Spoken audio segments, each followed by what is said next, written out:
तो मैं आपको इस वीडियो के माध्यम से ये बताना चाह रहा हूं कि आपका यूपीसी नेट जो 2025 का जो पेपर रहेगा उसमें आप लोग 120 में से 90 प्लस मार्क्स आप लोग कैसे लेके आएंगे। देखो बच्चों सुनो, जैसे कि आपको 120 में से फिजिक्स आपको कितने नंबर की है बच्चों, फिजिक्स आपको कितने नंबर की आ रही है, तो 24 की आ रही है।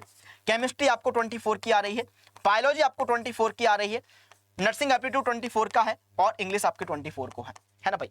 अब तक आपने कुछ भी नहीं पढ़ा, अब तक आपने कुछ भी नहीं पढ़ा। तो मुझे एक बात बताओ कि फिजिक्स में आप कितने सवाल सॉल्व कर सकते हो।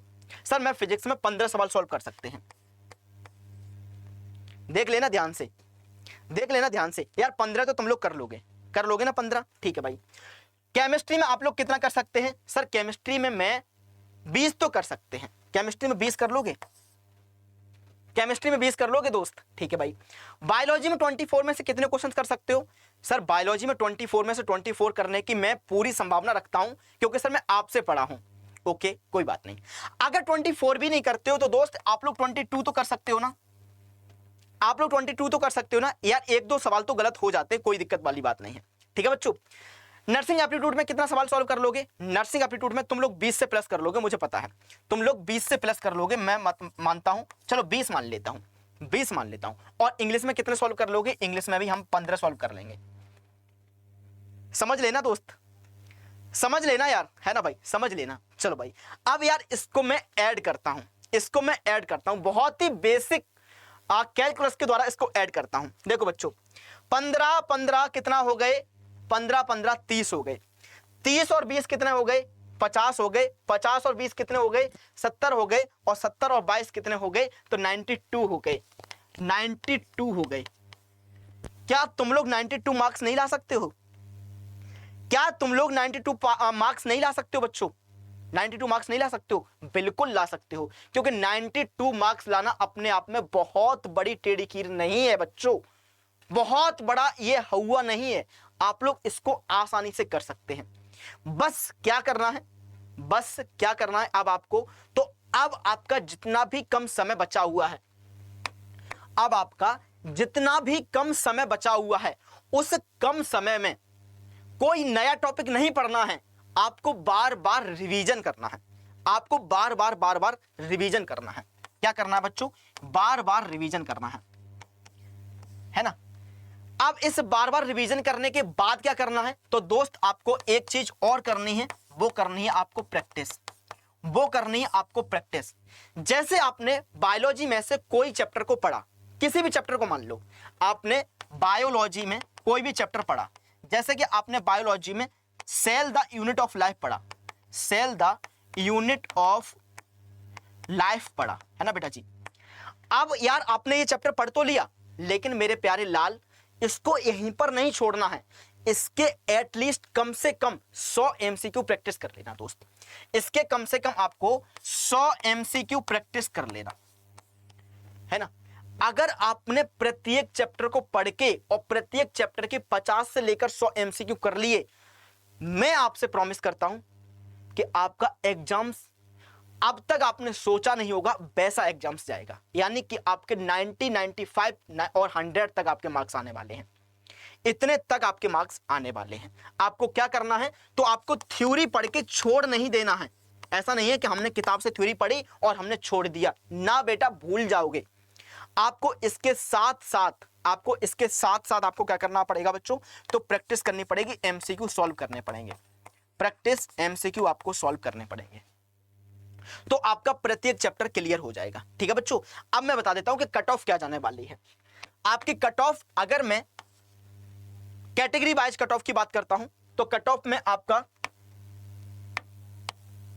अगर आप लोग जनरल से हैं, है ना, अगर आप लोग जनरल से हैं तो जनरल की जो कट ऑफ जाएगी बेटा जी, ये आपको लगभग 90 के आसपास रहेगी, लगभग आपको 90 के आसपास रहेगी। अगर मैं बात करता हूं, किसकी बात करता हूं, ओबीसी की बात करता हूं, तो ओबीसी के लिए आपको 85, ये लगभग आपकी एक्सपेक्टेड कट ऑफ है, है ना भाई। अब आप लोग कहोगे सर एक वीडियो में आपने 85 बताया था दोस्त, तो ये कि आपकी एक्सपेक्टेड कट ऑफ की बात कर रहे हैं। पेपर का लेवल अगर इजी रहा तो ये कट ऑफ जाएगी, पेपर का लेवल अगर टफ रहा तो ये कट ऑफ जाएगी, ठीक है बच्चों। तो जनरल की कट ऑफ आपकी 90 की समथिंग रहेगी, ओबीसी की 85 की रहेगी, एससी की आपको 80 की समथिंग रहेगी, और एसटी की बेटा जी आपको लगभग 75 के समथिंग रहेगी। ये मैंने मैक्सिमम बताई है, इससे ज्यादा आपकी नहीं जाएगी। ये मैंने आपको क्या बताई है बच्चों, मैक्सिमम बताई है, ठीक है बेटा जी। चलेगा, बहुत बढ़िया बेटा जी, बहुत बढ़िया। बस इतना आप लोग कर लीजिएगा, आपका सिलेक्शन हो जाएगा। 120 में से इतना ले आइएगा, आपका सिलेक्शन हो जाएगा दोस्त, ठीक है भाई। अच्छा, बहुत बढ़िया। अब एक बच्चे का डाउट ये आ रहा है कि सर मैंने अभी तक पढ़ाई नहीं की है, क्या अभी भी सिलेक्शन हो जाता है? तो देखो दोस्त, मैं आपको एक बात बताऊं, रियलिटी आपकी ये है कि अगर आपने अभी तक पढ़ाई नहीं की है तो सिलेक्शन कैसे होगा? आपका एग्जाम्स में 20 से 25 दिन का समय बचा हुआ है, ठीक है बच्चों। देखो, ये तो एक मजाक वाली बात हो जाएगी अगर मैं आपसे कहूंगा कि भाई लास्ट टाइम पर हम लोग पढ़ के क्या सिलेक्शन ले सकते हैं। ले सकते हैं, लेकिन कैसे? उसके लिए आपको जी जान लगाना पड़ेगा, ताबड़तोड़ मेहनत करनी पड़ेगी। इन सभी बच्चों से आपको ज्यादा मेहनत करनी पड़ेगी, तब आपका सिलेक्शन हो पाएगा, ठीक है बच्चों। भैया इनसे ज्यादा आपको एक्स्ट्रा मेहनत करनी पड़ेगी। आपको क्या करना पड़ेगा?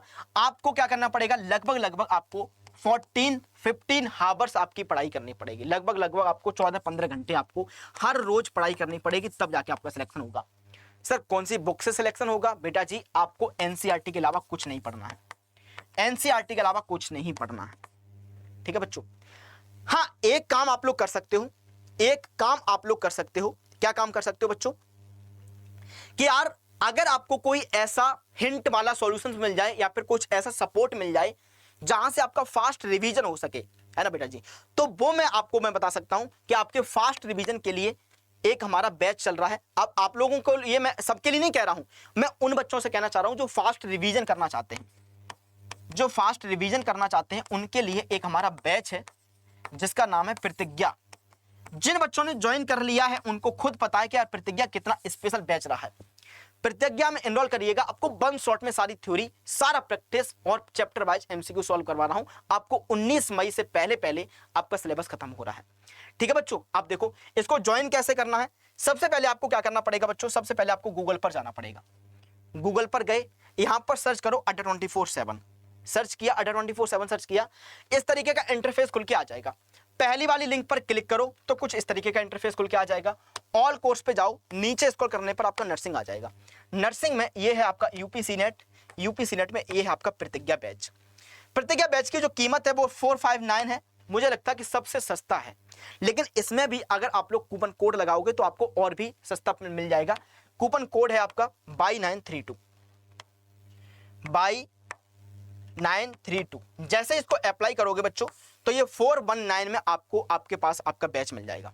419 में आपके पास आपका बैच मिल जाएगा। तो सभी बच्चे इसमें ज्वाइन कर सकते हैं जो भी सिलेक्शन लेना चाहते हैं। लास्ट टाइम पर डेट आपकी जो एग्जाम्स की है वो बढ़ेगी नहीं बढ़ेगी अभी हम इसके बारे में कुछ नहीं कह सकते। अभी आप लोग एक्सपेक्टेड 21 तारीख को ही लेकर आप मान के चलिएगा कि आपका जो 21 मई है उसी को पेपर होने वाला है। डेट आपकी बढ़ेगी तो फिर आगे इन्फॉर्म कर दिया जाएगा। तो सभी बच्चे फटाफट इसमें इनरोल कर लीजिएगा और अपनी तैयारी को एक लास्ट मुकाम दे सकते हैं, ठीक है बच्चों। अगर आपका कोई भी डाउट बनता है तो इस डाउट को कमेंट्स में छोड़िएगा, मैं इसके ऊपर एक नई वीडियो बना के आपके सामने आ जाऊंगा। तब तक के लिए मैं आपसे विदा मांगता हूं। और अगर आप लोग YouTube से पढ़ना चाहते हैं तो हर रोज सुबह 10 बजे और दोपहर में 1 बजे मैं आप लोगों को YouTube पर क्लास करवाता हूं। आप लोग वहां से भी इस क्लास को ज्वाइन कर सकते हैं, ठीक है भाई।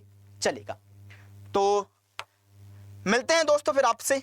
चलेगा sir, please AIIMS BSc nursing की कट ऑफ बता दीजिएगा। अच्छा भाई, एम्स के लिए मैं आपको एक नई वीडियो को लेके आता हूं। ओके बच्चों, चलो, thank you so much and love you to all बच्चों। मिलते हैं आपको फिर नई वीडियो के माध्यम से। तब तक के लिए टाटा बाय बाय एंड धन्यवाद।